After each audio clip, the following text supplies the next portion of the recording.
इंद्रायणी पाण्यातही न बुडालेली तुकोबांची भक्ती.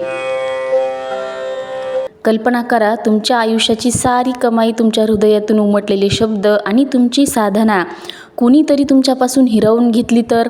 संत तुकाराम महाराजांच्या जीवनात असाच एक अत्यंत कठीण प्रसंग आला होता. देहू नगरीत राहणारे तुकाराम महाराज विठ्ठल भक्तीत तल्लीन असत. त्यांच्या अभंगांमधून भक्ती, माणुसकी, समता आणि सदाचाराचा संदेश सामान्य लोकांपर्यंत पोहोचत होता.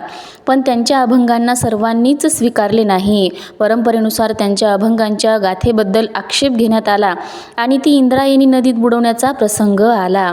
तुकाराम महाराजांसाठी ही केवळ कागदांची गाथा नव्हती, ती त्यांच्या भक्तीची, त्यांच्या विचारांची आणि विठ्ठलावरील विश्वासाची साक्ष होती. गाथा इंद्रायणीच्या पाण्यात गेली आणि तुकोबारायांनी विठ्ठलाच्या चरणी प्रार्थना केली. परंपरेनुसार अनेक दिवसांनी गाथा पाण्यावर तरंगत वर आल्याची कथा सांगितली जाते. या घटनेचा उल्लेख तुकाराम महाराजांच्या चरित्र परंपरेत आढळतो. या कथेतून आपल्याला एक सुंदर संदेश मिळतो. सत्य आणि भक्तीचा मार्ग कितीही कठीण असला तरी श्रद्धा आणि धैर्य सोडू नये. तुकाराम महाराजांचे अभंग आजही महाराष्ट्राच्या भक्ती परंपरेचा अमूल्य ठेवा मानले जातात. देहूतील गाथा मंदिरातही त्यांच्या अभंगांची परंपरा जपली जाते.